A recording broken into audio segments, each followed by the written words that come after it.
વડોદરા શહેરના નિઝામપુરા વિસ્તારના પેન્શનપુરા સ્લમ એરિયામાં સ્થાનિક લોકોને હજારો રૂપિયાનું વીજ બિલ ફટકારવામાં આવતા સ્થાનિક લોકોએ એમજીવીસીએલ કચેરીએ હલ્લાબોલ કર્યો હતો।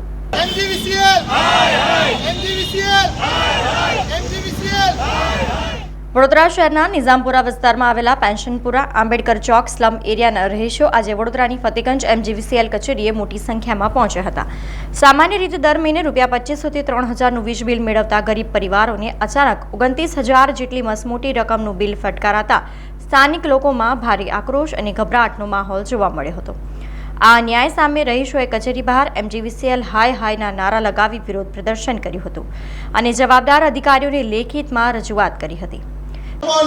જાડી ચામડી વાળા અધિકારીઓ એટલા અઘરા છે કે કશું સાંભળતા નથી। આજે 4 મહિના બિલ આવ્યું છે અને આજે અમારે એનું પરિણામ ભોગવવાનું હોય। 700-800 બિલ હોય, એક લાઇટ એક પંખો હોય ને બહુ કરો તો ફ્રીજ હોય। સ્થાનિક રહીશોના જણાવ્યા અનુસાર છેલ્લા 4 મહિનાથી એમજીવીસીએલ દ્વારા તેઓને કોઈ વીજ બિલ આપવામાં આવ્યું ન હતું। લાંબા સમયના વિલંબ બાદ આજે જ્યારે 4 મહિનાનું બિલ એક સાથે આપવામાં આવ્યું ત્યારે રકમ જોઈને લોકોના હોશ ઉડી ગયા। એક જ ઘરનું બિલ 29000 આવતા અને અન્ય ઘરોના બિલ પણ આ જ રીતે અસાધારણ વધારા સાથે આવતા પરિવારો મુશ્કેલીમાં મુકાયા છે। ટીવી, ફ્રીજ, કુલર છે એનું આ 29983 રૂપિયા આવ્યા છે। હું ગરીબ માણસ, હું કઈથી ભરું? મારી એટલી ઓકાત નહીં। આને લાઇટ બિલ જોઈને મને અટેક આવી જતું તો એની કોની જવાબદારી? આટલું બિલ ક્યાંથી ભરું? મજૂર માણસ છું। આજે ઘણા સમયથી અમારું બિલ 700-800 રૂપિયા 700 થી 800 રૂપિયા આવતું હતું। આજે 4 મહિના પછી આજે બિલ જીબી જે એમજીવીસીએલની ભૂલ છે કે એ લોકો બિલ નથી આપી ગયા અમને, અને આજે 4 મહિના પછી જે બિલ આપ્યું છે એ સીધું કોઈનું 29000 આવ્યું છે, કોઈનું 10000 આવ્યું છે, કોઈનું 11000, કોઈનું 5000, કોઈનું 7000, સીધું 8800 રૂપિયાથી સીધું કોઈનું 29000 30000 બિલ આવે તો સ્લમ એરિયાના જે મજૂરિયાત ઇન્સાન, અમે બધા મજૂરી માણસ છે, અમે બધા મજૂરીએ જાય છે, એ લોકો કેવી રીતે ભરી શકે?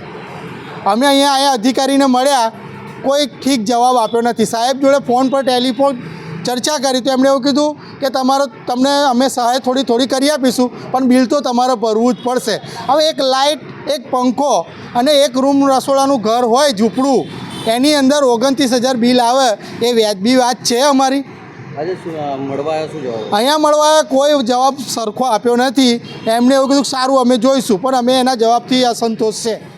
આ મામલે સ્થાનિકોના વિરોધ વચ્ચે ફતેગંજ એમજીવીસીએલના નાયબ ઇજનેરે જણાવ્યું કે આ બિલિંગમાં કોઈ ટેકનિકલ અથવા હ્યુમન ટેકનિકલ ભૂલ હોવાની શક્યતા છે।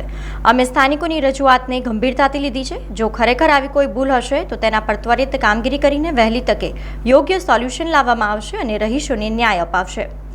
અધિકારીઓની હૈયાધારણા બાદ મામલો થાળે પડ્યો, પરંતુ સ્થાનિકોએ ચીમકી આપી છે કે જો આ ખોટા બિલો સુધારીને વહેલી તકે રાહત આપવામાં નહીં આવે તો તેઓ આગામી દિવસોમાં ઉગ્ર આંદોલન કરશે।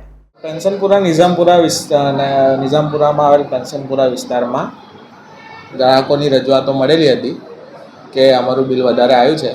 એ અમે તપાસણી કરતાં એમનું ગત મહિનાના જે બિલ જે હતા એની અંદર એરર હતી અને એને સુધારીને આ વખતે બિલ આપવામાં આવેલ છે, જેને લીધે આ વખતના બિલ વધીને આવેલા છે।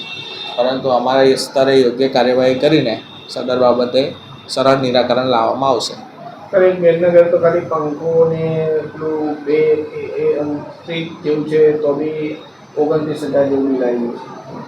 એ ઇન્ડિવિજ્યુઅલ કેસની અરજી આવી હશે તો અમે તપાસ કરાવી લઈશું, પણ ઇન્ડિવિજ્યુઅલ એવી કોઈ કેસની અત્યારે હાલમાં કોઈ રજૂઆત નથી।